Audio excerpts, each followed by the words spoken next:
So, ladies and gentlemen, who were some of the biggest horror stars of all time? Boris Karloff, Peter Lorre, Vincent Price. But put them in all in the same movie in a comedy, what do you get?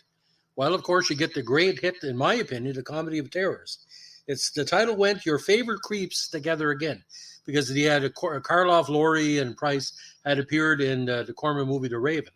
Now, this came out in 63 in most territories, but 64 worldwide. It was an AIP movie directed by Jacques Tourneur, which means to turn, and Vincent Price, Lorre, Basil Rathbone, and a cameo Joey Brownie's final film appearance, and a very special appearance of a cat who played Cleopatra in the movie.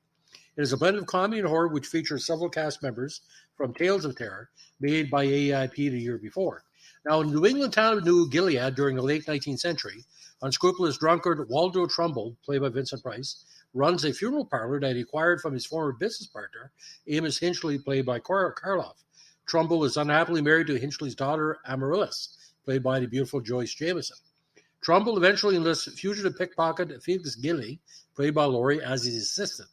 They repeatedly reuse the firm's only coffin to save money, which I've heard of before, dumping the deceased, and occasionally murder wealthy clients to increase business. Trumbull routinely is abusive to Amaryllis, while secretly unsuccessfully poisoning her senile father to accelerate an inheritance. Gilly is in love with Amaryllis and ineptly tries to seduce her, but she remains faithful to Trumbull. Meanwhile, Trumbull wastes money on alcohol and business is dwindling. Now, when threatened with eviction by his landlord, John F. Black, played by Rathbone, for overdue rent, Trumbull plans to murder a wealthy shipping magnate and change the heirs for elaborate funeral services. Trumbull discovers the day of the funeral that the magnate's trophy wife has absconded with her husband's fortune without paying his fees.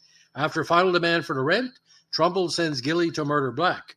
Gilly flees when he finds Black awake and reciting Shakespeare, but Black is startled and suffers a heart attack. A physician pronounces him dead, but no one is aware that Black suffers from catalepsy, which causes immediate paralysis. Now, Trumbull and Gilly transport Black to the mortuary, where an allergy to Amaryllis' cat, the great Cleopatra, awakens him. They prevent him from escaping, but Black suffers yet another heart attack. While returning him to the coffin, Black revives again and Trumbull knocks him out. The funeral proceeds without anyone else aware that Black is alive in the coffin and he's placed in the family crypt. Trumbull, for his troubles, gets drunk and continues his ill-gotten gains. Following another of Gilly's crude seductions, Amaryllis tries desperately to get Trumbull's attention, but is rebuffed. She relents and decides to run off with Gilly. Black, now awake and escaped from his tomb, enters the parlor and grabs an axe. That's what I would do. Amaryllis, faints. Black chases Trumbull and Gilly around the house. Gilly falls down a flight of stairs and is knocked unconscious. Trumbull shoots Black, who gives a final Shakespearean monologue before finally dying. What a shock. Amaryllis comes to and thinks Gilly is dead by Trumbull's hand. She threatens to call the police, and Trumbull strangles her. Gilly awakens and attacks Trumbull with a sword. Trumbull then knocks him out with a poker. Black's servant arrives, sees the chaos, and runs off to inform the police. Now, Trumbull eventually collapses to the floor. Amaryllis and Gilly revive and run off together.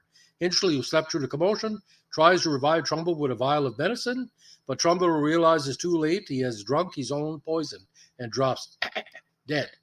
Cleopatra walks over to Black, whose allergies awakens him yet again. Now, the very great Rhubarb the cat plays a great part as Cleopatra. Has to be seen to be believed.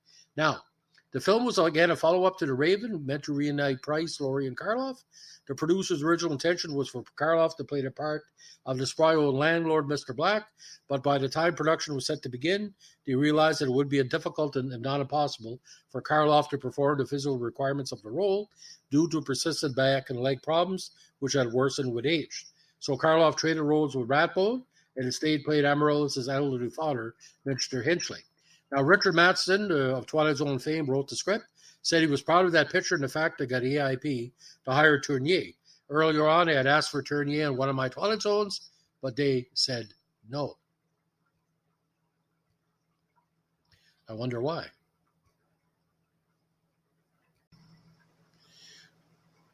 Now, according to Matheson and several published reports, again, he was a movie director but wouldn't be hired for TZ, but I don't think he can handle the time schedule. As recalled, he did a shorter shooting schedule of anyone, 28 hours. and it shows on the screen because it seems kind of rushed in certain areas. Now, he had this book, whatever shot in detailed notes. He knew exactly what was doing every inch of the way. He was so organized. The movie was not a big success at the box office, but Matheson said it didn't lose any money. AIP told me the title itself cost him a lot. It's such a contradiction in terms, though. Terror sells and comedy makes them go away. Now, the comedy The Terrors, again, started with negative reviews upon its initial release, but later on became a cult classic. TV Guide awarded the film 2.5 stars out of 5, stating the film is neither funny nor terrifying, and shows the fact that it was shot in 20 days on a 12-hour day shooting schedule. 240 hours. Later reviews of the film, again, have been more positive. Leonard Maltin gave the film 2.5 stars out of 4, commending the film's cast. Paul Chambers from MovieChambers.com gave the film a score B+, writing out an all-out horror comedy set in 19th century New England with some of the best names in the business. Besides Price, there's Karloff, Lorre, Rathbone, and a small but funny segment, the late Joey Brown. Time Out London felt the film came dangerously close to failing and criticized the script. However, it commended the film's all-star cast. Now, on Rotten Tomatoes, the film holds an approval rating of 89% based on 9 reviews, with an average rating of 7.28 out of 10. Now, Richard Matheson wanted to write a sequel film for AIP called Sweethearts and Horrors, which is intended to star Price as a ventriloquist, Karloff as a children's TV host, Rathbone as a musical comedy star, Lorre as a magician, and Tula the Bankhead as the eye candy.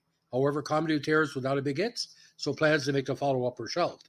Now, a novelization of the movie was written in 1964 by L.C. Lee, adapted from Matheson's screenplay. It was published by Lancer Books in paperback, making certain changes to the story's ending, and was available through Scholastic in New Brunswick when I was a kid. Very interesting. So I saw the movie many years ago. I can't give it more than 2.5 stars out of 4, but to have Lorre, Price, and Karloff, tremendous. So, ladies and gentlemen, latest in our kind of our comedy horror or vintage horror podcast. If you like what we're doing here on our podcast, let us know with a like, comment, subscribe, and share. And don't forget, requests are always highly appreciated and always highly considered. Boo! Bye.